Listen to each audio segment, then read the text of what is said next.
Myanmar, the long road to reforms. In the interview, the president of Myanmar, Thein.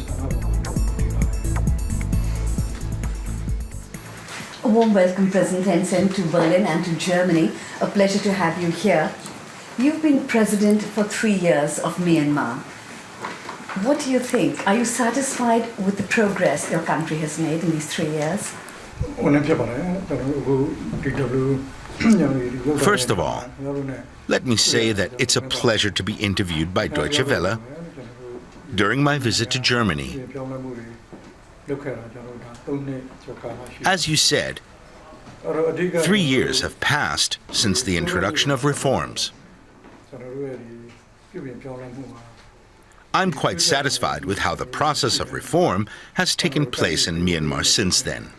The transition has been smooth and without bloodshed. That has not been the case in other countries which have undergone similar transitions.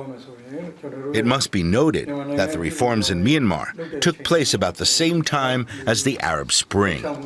However, unlike what happened in many countries in the Middle East, the transition and introduction of reforms in Myanmar have been quite smooth. I'm very encouraged and pleased that we were able to avoid the bloodshed and casualties we saw in the Middle East.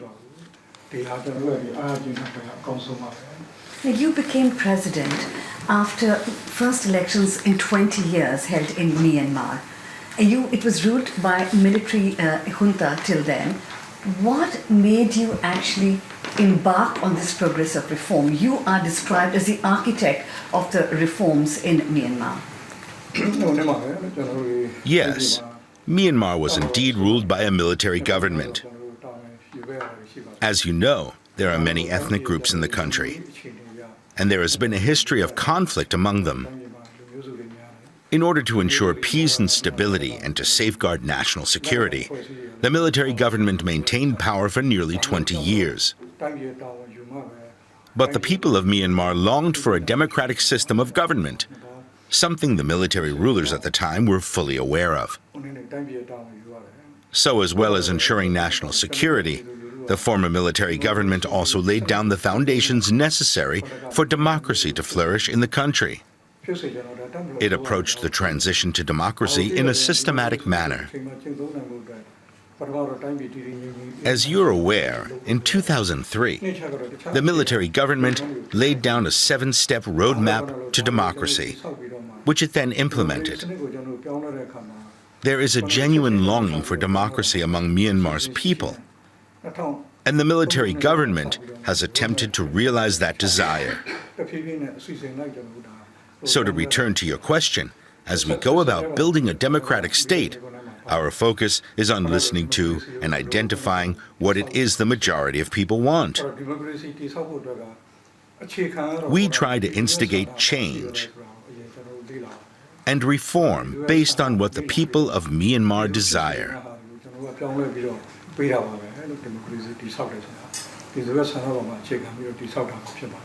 But many people in Myanmar still feel that the military is running the government. 25% of the seats in parliament are reserved for military officers.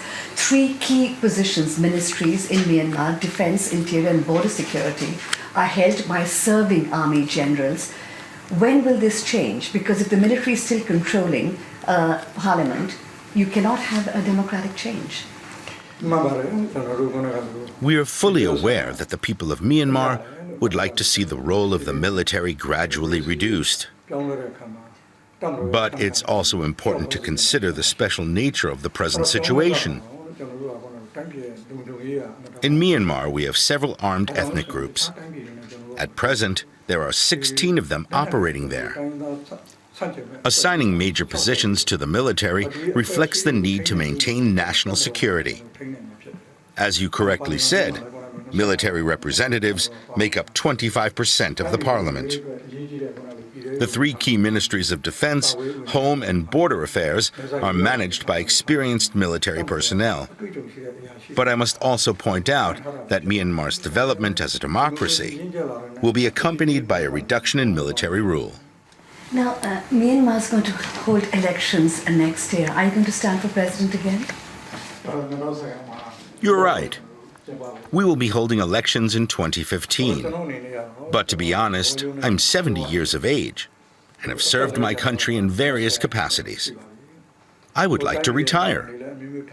I also need to consider my health. But while I do not intend to stand again, at present it's my responsibility to ensure peace and stability and serve the people of Myanmar. So that, rather than considering whether I should run in the next election, is my priority at present.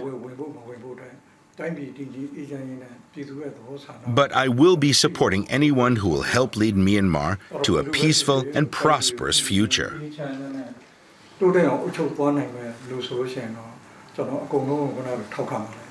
One person who would like your job is opposition and pro-democracy leader Aung San Suu Kyi. Will she be allowed to stand for president?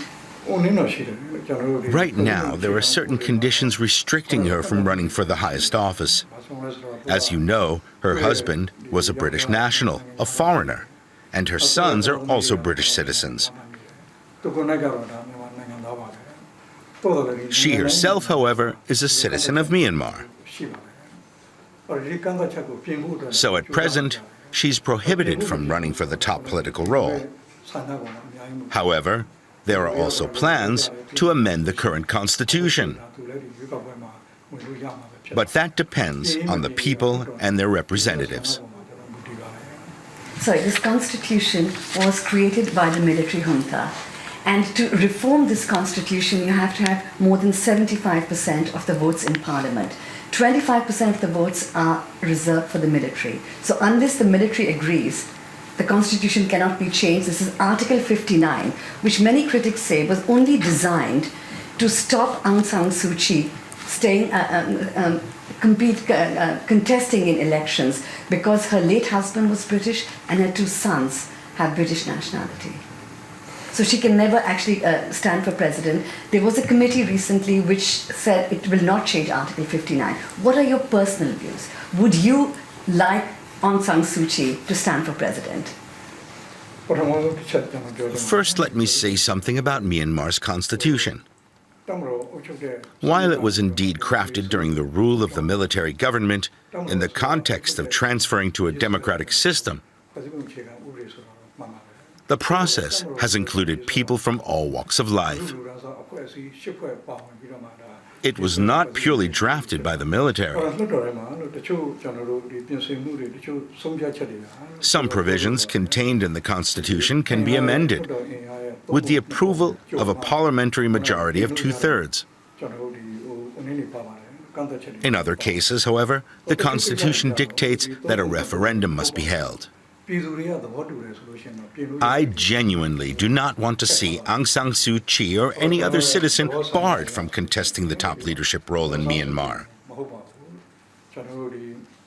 But at the same time, we must consider the will of the people. We must also give serious consideration to the fundamental principle of our sovereignty and territorial integrity, and the measures needed to safeguard them.